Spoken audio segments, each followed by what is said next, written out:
구독, 좋아요. 한국 경제에 대한 어떤 전망 굉장히 안 좋습니다. 아시아개발은행 이 ADB라고 하는 곳이 있는데요.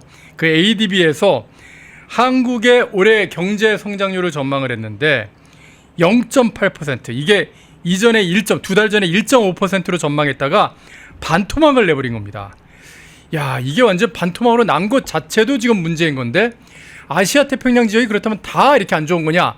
그렇지는 않고 아시아 태평양 지역의 경제 성장률은 한 4.7% 정도쯤 되는데 한국이 0.8%로 매우 낮은 그런 상황이고요. 이거보다 더 걱정되는 거, 물론 뭐 한국은행도 0.8%로 이미 예상은 하고 있었습니다만, 지금 원래 불황이 되면은 사람들이 이제 술을 많이 드시지 않습니까? 그래서 이 불황이 되면 유흥업소들은 오히려 호황이다 뭐 그런 얘기가 항상 있었는데, 지금 너무 심한지 유흥업소, 뭐 골프장 같은 그런 것도 3년 만에 지금 매출이 꺾였다, 그런 얘기가 좀 나오고 있습니다. 참 이걸 좀 극복을 해보겠다면서 이재명 정부에서 요즘요, 이제 요번에 이제 1차로 뭐 민생 회복 소비 쿠폰이랑 막 좀 뿌리고 있지 않습니까? 그걸 앞으로도 이제 계속 좀 뿌리려고 그러고, 그렇게 해서 어떻게 보면은 소비를 좀 진작화시키겠다, 경제를 좀 돌리겠다, 이런 얘기를 하고 있는데, 저는 그 얘기를 딱 들으니까 예전에 왜 그 문재인 정부 때 소득주도 성장이라고 경제가 이렇게 돈이 막 뭉쳐있을 때 일단 사람들이 쓸 돈을 만들어줘야 된다, 그러면서 사람들한테 이렇게 자꾸 예산으로 퍼줬지 않습니까? 네. 그게 지금 현재 우리나라의 그 국채 1,000조 원, 나라비 1,000조 원 시대를 만드는 그 원인 중에 하나가 됐는데, 그게 딱 떠오르더라고요. 지금 빚내가지고 소비 진작시키고 경제 회복시키겠다는 이재명 정부의 계획 어떻게 보시는지요? 이게 뭐 기본적으로 저는 그런 생각이 좀 들거든요. 분명히 그게 안 된다라는 걸 알 건데, 예를 들어 그렇게 예전에 문재인 정부 당시에도 소득주도 성장으로 만약에 어떤 나라든 간에 한 나라라도 성공한 나라가 있었으면 말을 안 하겠습니다.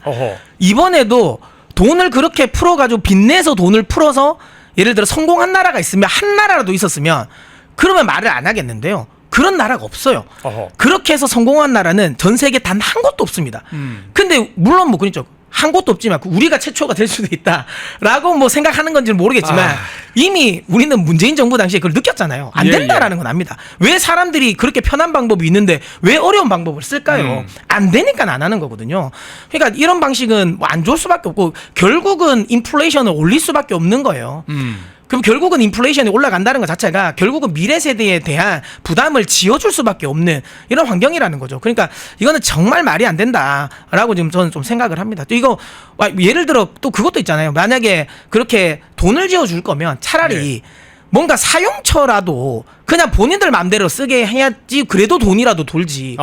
본인들이 원하는 곳, 그러니까 정부가 생각하는 곳에 쓰는 거잖아요. 그게 뭐가 늘겠어요. 정부가 생각이 그러면 다 맞나요? 정부가 생각하는 게 여기가 내가 무조건 돈을 쓰면 나라 경제는 살 거야 라고 생각해서 거기로만 돈을 민다? 근데 그 생각이 틀리면요, 시장은 훨씬 더 정부보다 훨씬 더 똑똑해요. 그걸 자꾸만 정부가 자기들 원하는 방향으로 자꾸만 이끌면 더 안 되는 방향으로 가죠. 거기에 진짜 제가 공감할 수밖에 없는 게, 대한민국의 경제 수준이 이미 세계 10대 경제 대국 수준이 됐어요. 예전에 뭐 우리가 정말 가난할 때, 뭐 이승만 대통령 때나 박정희 대통령 때처럼 최빈국일 때 국가가 이렇게 주도해서 경제 성장을 시키는 그런 시대가 아니거든요. 그러니까요. 지금 온갖 지금 산업들이, 기업들이 진짜 세계에서 첨단 경쟁을 하고 있는데, 이재명 정부의 그 관리들이, 그 공무원들이 과연 그 수준을 따라갈 수 있을지, 저는 일단 그게 먼저 의문입니다. 저는 둘 중에 하나인 것 같아요. 그러니까 진짜 저렇게 해도 될 줄 알고 생각한다면 멍청한 거고요. 아니면 저게 분명히 안 된다고 아는데 표가 되니까 일부러, 제가 보기에 그냥 거짓말 하는 거예요. 그 둘 중에 하나가 아니면 절대로 저렇게 생각할 수 없는데, 그분들도 다 공부 다 잘하시고 많이 배우신 분이잖아요. 근데 제가 보기에 저게 될 거라고 생각한다는 건 전 제 상식으로는 말이 안 된다고 생각합니다. 그렇다면 지금 우리가 세수도 이미 지금 펑크가 좀 나고 있고요. 그리고 관세 협상도 굉장히 좀 쉽지 않은 그런 어려운 그런 상황인데, 자, 이런 상황에서도 그렇다고 국민들이 생각하면 어떻게든지 이 경제를 좀 회복을 좀 시켜야 되겠지 않습니까? 실타래가 굉장히 복잡하게 얽혀 있긴 한데, 이제 전문가시니까 그 실타리를 풀려면은 어떤 것부터 먼저 좀 해야 된다고 생각을 하시나요? 저는 개인적으로 감세를 하는 게 맞습니다. 감세가 먼저다. 그러니까 돈을 내가 정부가 원하는 방향으로 그러니까 내가 돈을 거둘게. 그러니까 정부가 돈을 걷어서 너희들에게 걷어서 예. 우리가 원하는 대로 이쪽이 돈을 쓰는 게 더 맞을 것 같아서 정부가 하나하나 찔러 주지 말고요. 그냥 감세를 해서 그냥 기업들이 자기들이 원하는 방향에 투자를 하고 원하는 방향으로 그러니까 가게가 원하는 방향의 소비를 하게 하는 게 맞는 거지. 예. 정부가 자기들이 돈을 걷어가지고 일일이 해주겠다 그렇게 해서 계속 말씀드리지만 성공한 나라는 단 한 곳도 없고요. 뭐 저기 제가 준비한 자료지만 증세에 그냥 프로세스가 저렇습니다. 증세를 하면 기본적으로 가처분 소득이 감소하잖아요. 그렇죠. 기업들 같은 경우는 영업이익이 주는 거고. 예. 그러면 당연히 가게는 내가 원래 같으면 예를 들어 뭐 세금을 안 냈다면 예를 들어 한 1,000만 원 정도가 세금인데 예를 들어 한 500만 원만 냈다. 그럼 500만 원 내가 쓸 수 있는 거거든요. 예. 그러면 내가 다른 데 쓸 때 내가 원하는 더 쓰겠죠. 예, 그런 것처럼 오히려 그래야 되는데 이게 만약 증세가 됐다. 원래 내가 1,000만 원인데 한 1,500만 원이 됐다. 그럼 500만 원을 원래 쓸 걸 못 쓰는 거거든요. 애들 학원 못 보내는 거고 그렇죠. 외식 한번 못 하는 거고요. 네. 무슨 뭐 해외여행 갈 거 야 국내로 돌려 뭐 이런 소리 나오는 거죠. 그렇죠. 그러니까 그렇게 되면 소비는 위축될 수밖에 없고 기업들은 투자는 할 돈이 줄어드니까 투자는 위축될 수밖에 없어요. 예. 그럼 고용은 줄 수밖에 없는 거예요. 아하. 그러면 당연히 경기 침체가 오죠. 이거는 뭔가 예외가 없어요. 단 한 번도 예외가 없는 겁니다. 1+1은 2 같은 거예요. 그냥 무조건 진리입니다, 이거. 그러니까 단 한 번도 이런 적이 없는데 자꾸만 뭔가를 1+1이 자꾸만 3이라고 말하는 거예요. 말이 안 되거든요. 지구가 돌잖아요. 지동설이 맞잖아요. 자꾸만 천동설이 맞다고 말하면 이게 말이 안 된다라고 저는 생각되고요.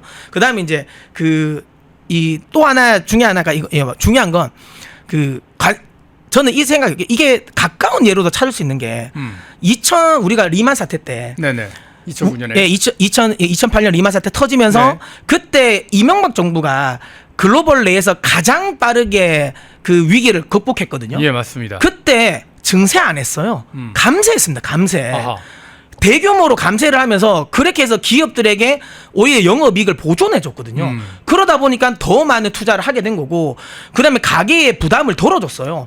부자들 그때 당시도 부자 감세라고 엄청나게 야당에서 깠거든요. 그럼에도 불구하고 결국은 경제 성장률을 더 올렸습니다. 경기가 안 좋으면 감세를 하는 게 맞습니다. 본인들이 쓰는 데 써야 돼요. 아니 그런데 어제 그 민주당 얘기를 좀 보니까 아니 오히려 이명박 정부 때 그렇게 한 거 낙수 효과 일어나지 않았어 막 그러면서 비판하면서요. 지금 정부가 이렇게 돈이 없고 경기가 안 좋고 이런 거는 윤석열 정부에서 지나치게 감세를 해주고 기업들이 그 감세를 봐주고서 그 제대로 투자도 안 하고 그랬기 때문이야라고 그러면서 이제 그걸 다시 정상으로 돌리는 거야. 증세가 아니라 세금의 정상화야. 이런 식으로 얘기를 하더라고요. 근데 그분들 입장에서는 예. 그분의 말을 안 하는 것 같아요. 그 단어를 안 쓰는 것 같아요. 어떤 단어? 지금의 정상화는 그러니까 윤석열 정부 이전에 그러니까 정상화다 나쁜 걸 정상화가 아니라 그냥 다시 문재인 정부로 돌아가겠다는 말이거든요. 문재인 정부로 돌아가는 게 정상화다. 근데 그들 입장에서도 문재인 정부의 경제 정책이 실패한 건 알거든요. 예. 그러니까 문재인 정부는 말을 안 하잖아요. 그냥 예전으로 다시 정상화하겠다는 건데 문재인 정부의 경제 정책이 정상화였습니까? 정상이었습니까? 비정상인 거예요. 정상이었던 걸 지금 비정상으로 돌리겠다라는 거네요. 이게 전혀 말이 안 된다고 저는 생각합니다. 결국에 또 이러다가 증세하기 좀 어려운 그런 분위기가 되면은 문재인이 했던 것처럼 국가 부채를 또 몇백조 왕창 늘려갖고 우리 다음 세대가 그걸 다 갚게 만드는 건 아닌가 하는 아주 걱정되는 그런 상황이 될 것 같습니다. 예, 김미숙님 응원해 주셔서 감사드리겠고요. 아이고 북한식 정치. 정약용님께서는 정과 사범이 비자금을 얼마나 만들려고 하는 건지 궁금하다 뭐 그런 말씀 나오고 계십니다. 자, 문서진 경제평론가님과 함께 일본이 이번에 대미 관세 협상 트럼프의 얼굴을 좀 세워주면서 얼마나 많은 걸 얻어냈는지 그 내용들을 좀 집중으로 분석을 해봤고 덕분에 지금 한국과 이재명 정부는 트럼프의 그 관세 허들의 벽을 갖다 넘을 게 너무너무 높아진 그런 상황이라는 것도 설명을 좀 드렸습니다. 그리고 진짜 대한민국이 지금 지독한 불경기 잃어버린 30년에 좀 빠질지도 모르는 상황에서 증세를 한다는 거는 이건 최악의 정책이 될 수밖에 없다는 것 역시 말씀 들어봤습니다. 자, 문서진 경제평론가님과 함께했습니다. 오늘 평 잘 들었습니다. 네. 펜앤마이크와 광동이 함께 준비한 광동 루테인 밀크시슬 혈행 개선, 노화로 인한 눈 건강, 간 건강 펜앤마이크 TV 단독 할인 2개월분 한 박스에 3만원 6개월분 세 박스에 84,000원 펜앤마이크 구독자 전용 댓글 상단 할인 링크에서 구매 가능합니다. 전화 문의는 1661-6915, 전화 문의는 1661-6915. 펜앤마이크와 광동이 함께 준비한 광동 면역보감 데일리 스틱 2024년 건강기능식품 대상 높은 흡수율, 휴대와 섭취가 간편한 스틱형 펜앤마이크 TV 단독 할인 1개월분 한 박스에 33,000원, 3개월분 세 박스에 9만원, 펜앤마이크 구독자 전용 댓글 상단 할인 링크에서 구매 가능합니다. 전화 문의는 2661-6915, 전화 문의는 2661-6915. 펜앤마이크와 광동이 함께 준비한 광동 혈당혈압 콜레스테롤 케어 솔루션 식후 혈당 상승 억제, 체지방 감소, 혈중 콜레스테롤 개선, 높은 혈압 감소 펜앤마이크 TV 단독 할인 1개월분 한 박스에 25,000원, 3개월분 세 박스에 66,000원, 펜앤마이크 구독자 전용 댓글 상단 할인 링크에서 구매 가능합니다. 전화 문의는 1661-6915, 전화 문의는 1661-6915. 펜앤마이크에서 추천하는 영상도 보고 가세요. 다른 영상도 즐기시려면 구독 버튼을 꼭 눌러주세요.